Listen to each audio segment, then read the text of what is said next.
Hey guys, welcome to the fourth episode of My English Way. I'm Gardenia and I'm here to talk about trauma and how we can overcome it. Today we are talking about the fourth chapter of The Body Keeps the Score, Brain, Mind and Body in the Healing of Trauma. The book was written by Bessel Kolk. And today we will talk about how the brain is formed and how we can help ourselves to feel more like ourselves when we are facing a really difficult situation.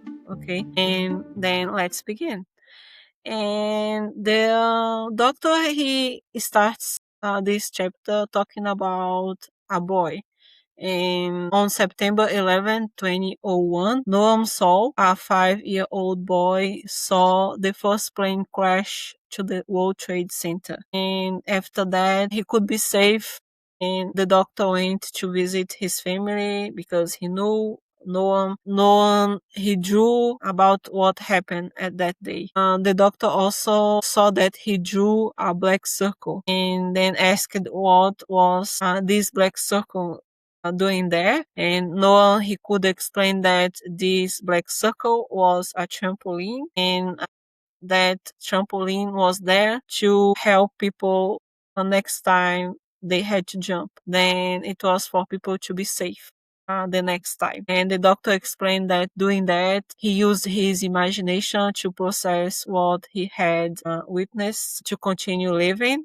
And the crash happened, the disaster happened 24 hours before he drew what he drew. And that kids get some cues of how to process everything from their parents. And if their parents, they stay calm, then they can overcome the situation without having serious problems, psychological problems. Then in no one's case can teach us about the answer to a threat, and he could run from the threat, and when he was in a safe place, the alarm bells in his brain and body quieted, and as a result his mind could give an answer to the disaster and create an alternative scene to what had happened.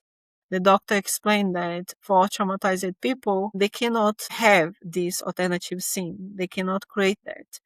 They organize their lives as if the trauma was still happening, and they try to control bad psychological reactions, and that can lead to some physiological symptoms like fibromyalgia and fatigue. And when a horrible experience happens, being able to move and to do something to protect the person is a key to avoid a lasting scar. And after that, the doctor explains how the brain is formed. He says that the brain is formed bottom to top, and that our brains, they have one function, that is to assure our survival and to assure our safety. They have some tasks to do. And for example, the first task is, I open quote to the doctor, generate signals, internal signals that register what our bodies need, such as food, rest, protection, sex, and shelter. And I close the quote. Then the psychological problems happen when the brains don't manage to do some tasks. And trauma can hinder the possibility of doing those tasks, and that our rational brain, which is the youngest part of the brain, affirms the doctor, is preoccupied with issues about the outside world, and it is worried about things such as our goals, how we manage time, and put our actions in sequence. Then beneath this brain, the rational one, lies two older brains that are in charge of the other tasks like moments, registrations, bodies, physiology, such as comfort, safety, hunger, etc. And bottom up is how the brain is built. And we have the reptilian brain, that is the most ancient part of the brain. It is located where our spinal cord enters the skull, and it is responsible for the tasks babies are able to do, like sleep, wake, eat, urinate, and so on. And a lot of psychological problems involve difficulties in those functions. And above the reptilian brain, we have the limbic system or mammalia brain. And this system is formed according to experiences, and from birth, babies react differently to similar events. And when a circuit in their brain fires constantly, then it can result in a default scene. And this translates to the idea that if you are safe and loved, then your brain is a specialist in exploration, play, and cooperation. But if you are frightened and unwanted, then your brain is a specialist in managing fear and abandonment. And the reptilian and limbic system is what the doctor calls in his book the emotional brain.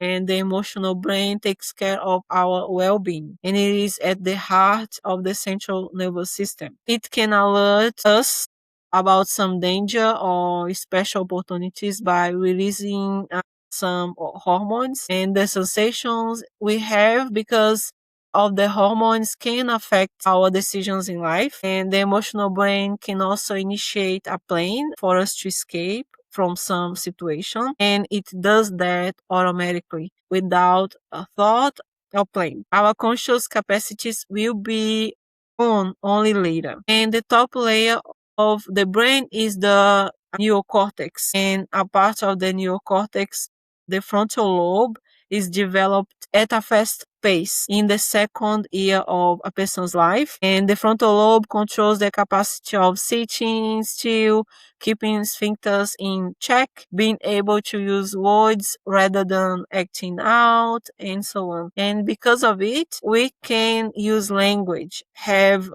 abstract thoughts, plan for the future and reflect, have empathy, and also creativity, like the one that Nolan had drawing the trampoline. And the brain detects danger and organize an answer to it. And we will have sensations going to our eyes, ears, nose, and skin. Those hormones can go down after that to the amygdala, which is our unconscious brain, and it is extremely fast when the hormones go to the amygdala. And up to the frontal lobe, we have the conscious brain. And to the hormones to go there, then it takes longer. The amygdala feels the threat and sends a message to the hypothalamus. So the stress hormone system and the autonomic nervous system respond. Because the amygdala receives the info before the frontal lobe, then before we are really conscious of the danger, then the amygdala already decides if the info we received is a threat or not. And our body reacts before we are aware of what is really happening. Cortisol and adrenaline are already being released. Heart rate and blood pressure increase in order for us to fight back or run out of the situation. And after the danger passes, the body can return to normal condition. But if this system is broken, then people may stay agitated. Trauma can interfere in the common response, and it misinterprets whether a situation is safe or dangerous. Problems in the alarm system can lead to blow-ups and shutdowns. And the doctor says that if the amygdala is our smoke detector, then he suggests we think of the frontal lobe more as the watchtower. And the amygdala doesn't make judgment and will not know if the smoke you smell is from a house that is burning or maybe it is from a high flame of a steak. The amygdala will just prepare us to fight back or to escape. And if we are not too upset, then the frontal lobe will restore the balance to say if it's a false alarm, and then the stress can stop. The frontal lobe or prefrontal cortex will analyze what is happening. It will predict if an action is taken, then what will be the result, and then take a conscious choice. And being calm and taking the time to answer something will help this executive brain to organize ideas, stop or modulate reactions that are automatic responses pre-programmed in our emotional brain. And it is our watchtower that informs us that other people's reactions is part of their emotional state. And when this system breaks, then we stay conditioned. And when we detect danger, we automatically answer as in a flight or fight mode. In PTSD, the functions of the smoke detector, the amygdala, and the watchtower, the medial prefrontal cortex, if they are broken, so it is harder to take control of emotions. And in neuroimaging studies, when people are in highly emotional states, it was seen that the activities in the areas of the frontal lobe came down significantly. And top-down regulations will help the watchtower to monitor our body sensations, the doctor explains to us, and mindfulness meditation can help with this regulation. For him, the doctor, breathing, movement, and touch is bottom-up regulation that can help with the recalibration of our autonomic nervous system, the amygdala. And breathing is one activity that will help both systems, the bottom up and the top down. The doctor reminds us that emotions are not the contrary of reasoning. They are the foundation of reason because they assign value of every experience that we have. Then when the rational and emotional brain are in balance, we feel as if we were ourselves. When people feel that their lives are at stake, they don't listen to reasons. And it does not make sense to agree with them. With emotional and rational brains in conflict, our gut, heart, and lung will lead us to psychological misery. Then the doctor tells us the story of a couple, that is Stan and Ute, and he told us that they got in a car accident, one accident that was known as the worst road disaster in Canadian history, and they saw a girl getting on fire that day. But they left physically unharmed, and they passed through a brain scanner sometime after. In doing that, they relived their trauma. And flashbacks and reliving can be worse than the trauma itself. But if people they have PTSD, then they can have flashbacks anytime. People who live with flashbacks are constantly fighting against what they see, leaving them fatigued and depressed. They can't take what's going on in their present lives, and they are always reacting to what is happening to them. And they can feel numb to birthday parties or even to the death of a loved one. And they are not really aware of the origin that makes them feel like they feel. They can feel shame, and therapy can help them with all of that, and they can observe themselves in